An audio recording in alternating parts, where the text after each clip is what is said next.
बिस्मिल्लाहिर्रहमानिर्रहीम। आज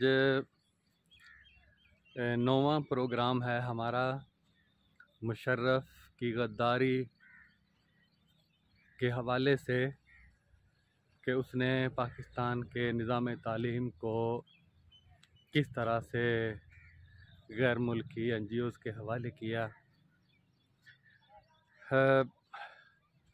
मुशर्रफ के आने के साथ जो वज़ीर तालीम थे, मैं पहले बता चुका हूँ कि मारूफ NGOs की परवरदा ज़ुबैदा जलाल थी वफाकी वज़ीर तालीम, और उसके बाद उसने फिर कुरानी आयात कुछ साइंस की किताबों से निकाली, उन जिनके ख़िलाफ़ मजहबी जमातों की तरफ से एहतजाज हुआ और वो फिर दोबारा बहाल हुई। साथ ही फिर उसी वक्त जो जावेद अशरफ काजी थे, जो ISI के सरबराह भी रह चुके हैं, वो मुशर्रफ के कबील उसी जहनीत की एक पैदावार थे और अब भी हैं। उनको वज़ीर तालीम बनाया गया और निसाब को बदलने के साथ साथ निज़ाम तालीम को, निज़ाम इम्तिहान को बदलने के साथ साथ फिर जो उर्दू की तरवीज के इदारे थे, जिन्होंने साइंस में काफ़ी काम किया था, साइंस में किताबें लिखी थी, जिनमें एक आइनी इदारा मुक़्तदरा कौमी ज़बान था, जो आइन पाकिस्तान की दफ़ा 251 के तहत जदीद तरीन उलूम को उर्दू के सांचे में ढालने के लिए बनाया गया। उस पर वो असरअंदाज हुए, बल्कि उनको काम से रोका गया। उसको और जितने भी उर्दू की तरवीज के इदारे थे, फिर उर्दू साइंस बोर्ड है जो लाहौर में वफाकी इदारा है, उसको भी काम करने से रोका गया। काम करने से गैर महसूस तरीके से रोका गया।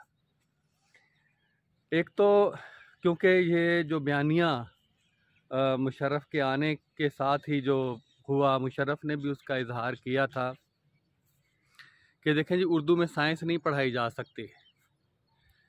ये साम्राज्यी बयानिया, इस बयानिए को लेकर फिर जो तब्दीलियां हो रही थी, उनको रूबामल लाने के लिए मुक़्तदरा कौमी ज़बान में जो काम हो चुका था, एक तो पहले से किए गए काम को ख़राब करने की कोशिश की गई।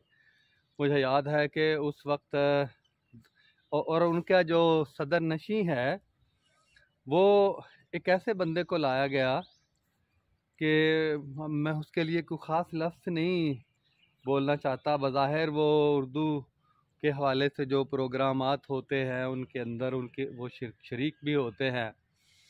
फ़तेह मोहम्मद मलिक साहब, ना कोई उर्दू के साथ उनका पस मंज़र है, ना उनकी कोई तहक़ीक़ है, ना लिसानो ज़बान से ताल्लुक़ है। उनको सदर नशीं के तौर पर लाया गया और उनकी सरपरस्ती में तब्दीलियाँ हुई। एक तो जो इस्तिलाहात पर जो बहुत बड़ा काम हुआ था मुक़्तदरा में, उसे बंद किया गया, क्योंकि बयानिया ये था कि उर्दू में साइंस नहीं पढ़ाई जा सकती, लिहाजा उस पर काम बंद किया जाए। जो काम हो चुका था, मास्टर की सतह तक किताबें थीं। मुझे याद है कि नामियाती कीमिया, गैर नामियाती कीमिया, ये MSc लेवल की, BSc और जो BS प्रोग्राम आज कल चल रहे हैं, उनके मुताबिक लिखी गई थी। प्रोफेसर मोहम्मद अज़ीम, नाम भी अज़ीम है और वो शख्सियत भी बड़ी अजीम थी। बहुत सारी किताबें साइंस पर उन्होंने लिखी, मास्टर सतह तक की। उनके अंदर उनकी इस्तिलाहात को खुफिया तरीके से बदला गया और मुझे मालूम है कि किन लोगों को इस्तेमाल करके उनको बदला गया कि जब वो किताबें छपीं तो चंद अबवाब के उनमें इस्तिलाहात तब्दील कर दी गई, जिनका मैं शुरू में जिक्र कर चुका हूँ कि किस अंदाज से वो इस्तिलाहात तब्दील की गई। और फिर नई जो निसाब के हवाले से किताबें थीं उन पर उनको लिखने पर पाबंदी लगाई गई और उनके छापने पर पाबंदी लगाई गई। हाँ, जो मुक़्तदरा कौमी ज़बान ने जो माहिरीन के एक ग्रोह को इकट्ठा करके किताबें लिखी थी इंटर सतह की, हयातियात की और तबीयात की, कीमिया की, इस तरह बहुत मेयारी किताबें थीं। उनमें से कुछ मेरे पास हैं। उन सब को इस तरह से तब्दील किया गया कि उनमें उसके हर सफ़े की हर सतर से एक पागलपन झलकता है। इस तरह के वो उनके इस्तिलाहात के नाम पे आम लफ्ज़ जो हम बोलते हैं उर्दू के अंदर, उन सब को तब्दील करके उनको अंग्रेज़ी के अल्फाज को उर्दू रस्मुल ख़त में लिख दिया गया। तो ये शुरू में काम इसलिए हुआ कि चूँकि बड़ा हमला ये ज़बान पर था। एक तो पाकिस्तान के जो जितनी भी लिसानी इकाइयाँ हैं उनको बाहम ये जोड़ती है और इस इकाई को वो कमज़ोर करना चाहते हैं साम्राज्यी ताकतें, और उसका तरीक़ा है कि उसके सामने लिसानियत फैलाते हैं, सूबाहियत, कि ये देखें जी ये ये सिंध के अंदर सूबाहियत सिंधी ज़बान के लिए, बलूचिस्तान में बलोची के लिए, सरहद में पश्तो के लिए और पंजाब में पंजाबी के लिए। और इसका मैं पहले भी ज़िक्र कर चुका हूँ, जो हमारे परवेज़ इलाही साहब हैं जो अभी तहरीक इंसाफ में शामिल हुए हैं, मेरे नज़दीक वो भी ख़तरनाक तरीन इंसान हैं। वो लिसानियत का वो बाकायदा किसी जमात के अंदर वो शामिल होते हैं ताकि वो साम्राज्यी मंसूबे को रूबा अमल ला सके। तो इस तरह से और भी जो इदारे थे, मगरबी पाकिस्तान उर्दू अकेडमी है, कराची में जो, हाँ, लाहौर में जो पंजाब यूनिवर्सिटी के साथ दानिश कदा नहीं है नाम कोई, साथ ही जो ओल्ड कैंपस है अनारकली के साथ पुराना कैंपस है, उसके एक दुकान भी है उनकी, जो पंजाब यूनिवर्सिटी की लिखी हुई किताबें यहाँ पे फ़रोख्त होती हैं। और जिन्होंने बहुत बड़ी एक इस्लाम दायरा मारिफ़ इस्लामी नाम की कई जिल्दों में 30 से ज़्यादा शायद उसकी जिल्दें हो चुकी है, और दायरा मारिफ़ इक़बाल भी उन्होंने शाया की है। और साइंस पर वहाँ उसको भी काम बंद कर दिया गया। अभी पुरानी जो किताबें लिखी हुई हैं वो वही है, आ रही है वो पुरानी। हाँ, एक ये कि उन किताबों को शाया भी नहीं दोबारा किया जाएगा। यही मुक़्तदरा कौमी ज़बान में उसको कंट्रोल किया गया, और उर्दू साइंस बोर्ड में जो लोग काम करते हैं उनका, और जिनके ज़रिए वहाँ पे तब्दीलियाँ हुई, जो काम बंद कराया गया और जो किताबें शाया हुई, वो एक प्रोफेसर मोहम्मद अली जो शुरू में 9/11 के बाद Urdu Punjab text book board में भी रहे हैं, नाम नहाद कोई तमगा इम्तियाज़ का ना उनके साथ मंसूब किया जाता है। तो ये हैं, और कुछ जमात इस्लामी के ख़ास तौर पे लोगों को वो इन कामों के लिए उनको इस्तेमाल किया गया। आज भी वफाकी वज़ारत तालीम में कुछ रिटायर हो चुके हैं, कुछ काम कर रहे हैं। तो ये सारा काम जो पहले से हो चुका था, एक तो उसको ख़त्म करना, उसके असरात ख़त्म करने, उर्दू के अंदर जो निसाब था, वो अल्फाज, वो जुमले, वो नई इस्तिलाहात जो आई थी, बनाई गई थी, एक बहुत जो मुल्क के माया नाज माहिरीन लिसानियात और माहिरीन मज़ामीन से मुराद वो SS और SSS नहीं है, माहिरीन जो मज़मून के हकीकी जो माहिरीन हैं उनके साथ मिल के जो बनाई गई थी, वो उन सब को, क्योंकि वो उनको एक तो नापैद करना मकसूद था, और उनको दोबारा शाया ना किया जाए ताकि कोई उससे इस्तिफ़ादा ना कर सके।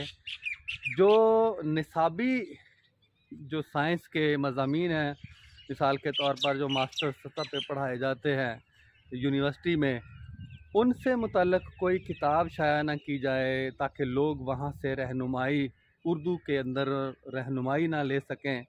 ये तो भला भला हो रिख्ता का .com का कि बहुत सारा मवाद वहाँ पर मौजूद है, लोग वहाँ से इस्तिफ़ादा करते हैं और मज़ीद आगे काम कुछ जो लोग जो कर रहे हैं, हम कर रहे हैं, उनको करने के लिए वहाँ पे सहूलत मौजूद है। या पुरानी लाइब्रेरियों में ये किताबें हैं। हो सकता है कि ये साम्राज्य कुछ और चालें चलना शुरू कर दें तो, और इंडिया में जो इंसर्ट बुक्स NCERT पहली जमात से लेकर FSC तक साइंस की किताबें वहाँ मौजूद हैं और किसी हद तक वहाँ पर भी हैं। मौलाना अबुल कलाम आज़ाद यूनिवर्सिटी हैदराबाद में वहाँ से इस्तिफ़ादा करते हैं, लेकिन पाकिस्तान में इन पर पाबंदी है और निसाबी और साथ साथ इसके ख़िलाफ़ जो ज़हर अफ़शानी बिल्कुल गैर महसूस तरीके से ब्रिटिश कौंसल, DFID और बरतानिया और ये शहबाज शरीफ साहब के दौर में, शहबाज शरीफ के दौर में वो माइकल बारबर, पता नहीं कितने माइकल बारबर अब भी हैं, हमारी वजारत तालीम में काम कर रहे हैं। जो बरतानवी एम्बेसी है, सफारत खाना है, अमरीकी सफारत खाना है, कैनेडियन है, वहाँ पे हज़ारों लोग उनके काम कर रहे हैं। और उसके साथ में पहले भी जिक्र कर चुका हूँ कि जो इस्तेमाल किया गया इन तब्दीलियों के लिए वो जमात इस्लामी के चीदा लोगों के लिए, और इसका जो निजी माफिया है जमात इस्लामी में, जो इनकलाबी रूह थी किसी दौर में हुआ करती थी, अब ये कई लोग शिकायत करते नज़र आते हैं, जी वो नारे फलां जमात लगा रही है, जमात की छीन भी आप तो नहीं लगाते, आपके तो अंदर से उस जो रूह थी जिसके लिए सैयद मौदूदी रहमतुल्लाह अलैह ने जमात बनाई थी, वो उस रूह को आपके निजी निज़ाम तालीम से उस रूह को खींच कर निकाला जा रहा है, चुन चुन कर निकाला जा रहा है। इस पर मैं अलग से भी बात करूँगा कई किस्तों में इंशाअल्लाहुल अज़ीज़। तो इस तरह से जो पहले से काम हुआ था, मगरबी पाकिस्तान उर्दू अकेडमी, कराची यूनिवर्सिटी के साथ जो शोबा था तालीफ़ व तसनीफ़ का, पंजाब यूनिवर्सिटी के साथ जो शोबा था तसनीफ़ व तालीफ़ का, इन सब को अमली तौर पर बहुत सारे तो बंद हो चुके हैं, उनके छापे खाने ख़त्म हो चुके हैं, और वो जो पुरानी शायाशुदा किताबें जो ख़त्म हो चुकी हैं, अब कोई नया उस पर उसमें तजदीद उनकी नहीं हो रही, उस पर पाबंदी लगाई हुई है। यानी इस तरह से साम्राज्यी एजेंसियों ने इन इदारों को कंट्रोल किया है कि जो नई नस्ल है उनके अंदर जो सादा से अल्फाज भी हैं, मतलब मैं आपको जो किताबें हैं हमारी फ़िज़िक्स की, केमिस्ट्री की, जो मैट्रिक सतह तक की होती हैं, रगड़ है, रगड़ का लफ्ज़ कितना आम फहम अनपढ़ आदमी को भी समझ आ जाती है। इसकी जगह पे उन्होंने फ्रिक्शन इस्तेमाल किया है, तवाज़ुन है, कितना ज़हनी तवाज़ुन खो जाता है, इक्विलिब्रियम इसके लिए इस्तेमाल किया। बेशुमार पूरी किताबें अगर उनको पर तज्ज़िया किया जाए, मैं करूँगा इंशाअल्लाह, मैं शुरू करने वाला हूँ, एक सफ़े का मैं तज्ज़िया करूँगा। तो वो पढ़ाने के लायक नहीं, ना कोई पढ़ा सकता है ना कोई पढ़ सकता है, फ़कत रट्टा लगाया जा सकता है। और यही वजह है कि आज हमारा निज़ाम तालीम जो दर्जा बंदी में जो कुछ इदारे दर्जा बंदी करते हैं उसमें आखिरी तीसरे चौथे नंबर पर है। दुनिया के अंदर जितने ममालिक हैं, 7वीं 8वीं ताकत का जो निज़ाम तालीम है वो आखिरी नंबर पे है। आखिरी जो आखिर से 1 2 3 गिनती शुरू करें, तनज़्ज़ुल तालीमी तनज़्ज़ुल के एतबार से जो आखिरी नंबर हैं उनमें तीसरे चौथे नंबर पे है। तो ये कुछ सोचने समझने वाले लोग इस तरह से उनकी जबानबंदी हो चुकी है कि बाज़ औक़ात ऐसे लगता है कि जैसे अमलन तो साम्राज्यों का कब्ज़ा हो चुका है, सिर्फ ऐलान होना बाकी है। इसको कई तरीक़ों से तोड़ने की कोशिश हो रही है। लिसानी बुनियादों पे मैं बार बार लफ्ज़ इस्तेमाल करता हूँ कि ये इनसे बहुत सारे जो कसीर जहती एक वो फ़वाइद हासिल करना चाहते हैं। पाकिस्तान अंदर से टूट जाए, बाहर से कैसे उसको तोड़ना है और कमज़ोर करके कैसे तोड़ना है, इसके अंदर लोगों को ख़रीदना कैसे है, नज़रियाती लोगों को किस तरह से ख़रीदना है और उनको ख़ामोश किस तरह से करवाना है और उनसे उनके ज़रिए से अपने मकासद किस तरह से हासिल करने हैं। और ये सारा काम जो है वो 9/11 के बाद एक ख़ास तरीके से किया गया है और इसके ज़रिए से ही अब जो सूरत हाल आपके सामने नज़र आ रही है, इसके पीछे बहुत बड़ा हाथ एक हमारे निज़ाम तालीम पर साम्राज्य कंट्रोल से हुआ है।